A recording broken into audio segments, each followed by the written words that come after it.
Aleluya. Ageo capítulo 1. ¿Consiguió en su Biblia el libro de Ageo? Ok. El libro de Ageo es la palabra que viene al profeta en el tiempo del rey Darío,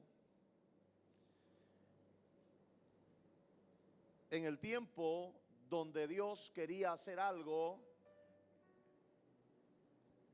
en el pueblo de Dios. Había un pueblo dentro de otra nación. Volver a repetir eso, había un pueblo dentro de otra nación. Es el pueblo de Dios. El pueblo de Dios estaba viviendo bajo el imperio de Darío y Dios quería hacer algo en medio de su pueblo. Quería libertarlos, quería traerlos a una mejor vida, a un nivel de vida diferente.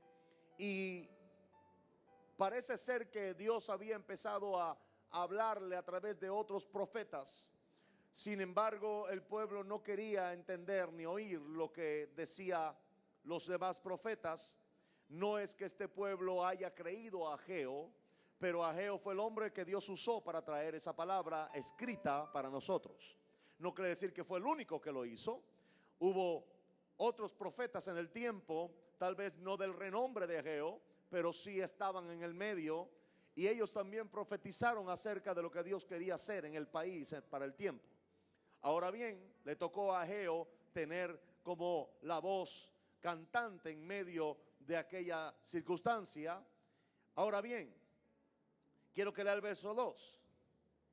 Dice el verso 2: así ha hablado Jehová de los ejércitos, diciendo, este pueblo dice, no ha llegado aún el tiempo de que la casa de Jehová sea reedificada. Hay otra traducción que dice el tiempo en que la voluntad de Dios sea establecida.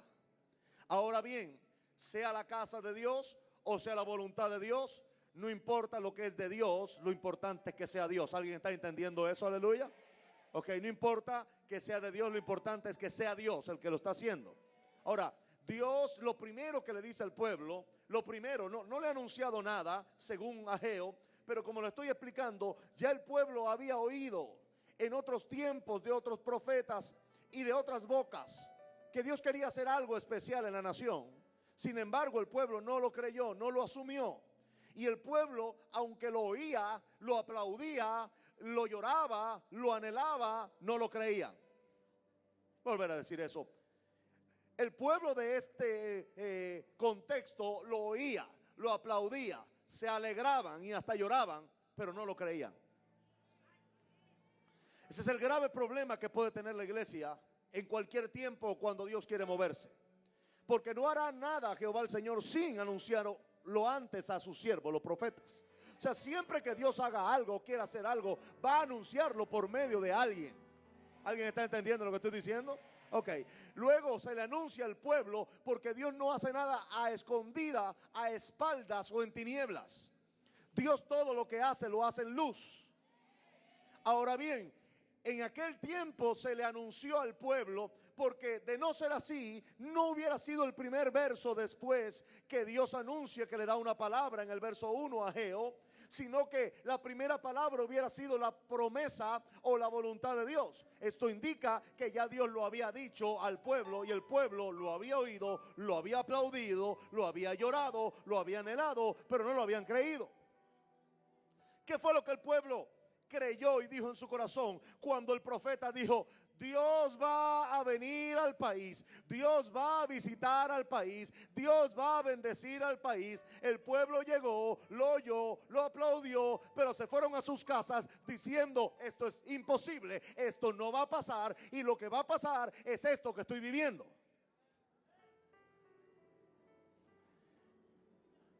¿Sabe que detrás de la paciencia muchas veces se esconde la incredulidad? ¿Sabe que muchas veces detrás de la paciencia o aparente paciencia se esconde la incredulidad? Es más fácil decir no es el tiempo ahora que levantarse y trabajar por lo que Dios quiere. ¿Alguien oyó eso? Aleluya. Es más fácil, claro que es más fácil decir no es el tiempo, Porque cuando tú dices no es el tiempo, te escondes detrás de una aparente paciencia que no es más que incredulidad y miedo. Aleluya. No es el tiempo todavía, no es el tiempo todavía, no es el tiempo todavía. Ok, si no es el tiempo todavía, entonces dejemos que Dios sea el que cambie los tiempos y las edades. Pero en cuanto a mí y a ti, nos toca trabajar por lo que Dios quiere que haga. ¿Alguien está entendiendo eso en esta mañana o no? Este pueblo lo primero que dijo es, no es el tiempo aún. Dios se enoja y se plantea dos problemas de inicio. El primero es que el pueblo dice o no discierne el momento profético que la nación está a punto de vivir, diciendo que el tiempo no es aún todavía. ¿Y qué va a esperar? Que el diablo termine de hundir el país para el pueblo comenzar a creer que el tiempo ha llegado. Mi tema en esta mañana es: este es el tiempo. Diga conmigo: este es el tiempo. Dígale que está a su lado: este es el tiempo. No le oí. Dígale, sacúdalo, hermano. Este es el tiempo. Aleluya. Cuando tú asumes que este es el tiempo, tú dejas de esconderte detrás del miedo y detrás de la incredulidad, y tú sales al encuentro de tu responsabilidad con el reino. Te llenas de gallardía y valentía y te pones al descubierto con Dios, también con el diablo, pero entonces eres capaz de salir de en medio de las filas de un ejército asustado y decirle al gigante: tú vienes a mí con espada y jabalina, pero yo voy a ti en el nombre de Jehová, mi Dios. ¡Hey! Alguien haga algo para Dios. Aleluya. Es sorprendente cómo David sale de en medio de un ejército asustado y de un rey con unos oficiales que decían: no es el tiempo todavía, hay que esperar. ¿Y qué esperaban? Estaban esperando una derrota. Estaban esperando que se cansara el ejército contrario de ofenderles, de proferir toda clase de maldiciones contra ellos. Pero no era paciencia, era miedo e incredulidad. Aleluya, ¿alguien está aquí? Viene un muchacho que no conocía de leyes de ejército, de estrategias militares, pero conocía a su Dios. Y dijo entonces este muchacho: ¿quién es este incircunciso que se atreve a desafiar al ejército del Dios vivo? Aleluya. En otras palabras, él sí sabía a quién Dios servía. ¿Alguien aquí sabe que Dios está sirviendo? Aleluya. Dile que está a su lado: tu Dios no está muerto, tu Dios está vivo. Aleluya. Por eso mi Biblia dice: el pueblo que conoce a su Dios peleará y se esforzará. Aleluya. David salió y dijo: ¿quién es este? Diciéndole, no le estaba preguntando a Goliat, le estaba hablando a Israel. Le estaba diciendo: óigame, ¿qué es lo que les pasa a ustedes? ¿Hasta cuándo van a aguantarse esto? ¿Quién es este gigante incircunciso, sin pacto con Dios, que se atreve a dañar a este ejército? No aguantamos más. Nos levantaremos y pelearemos. Alguien se va a levantar y va a pelear en el nombre de Jesús.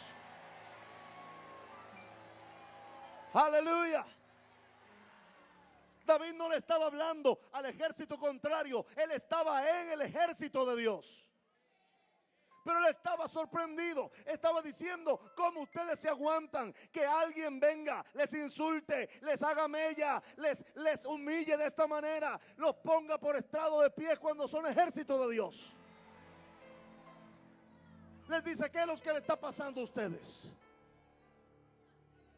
¿Acaso no saben que son el ejército del Dios viviente? ¿Acaso no saben que si Dios está con ustedes, quién está contra ustedes?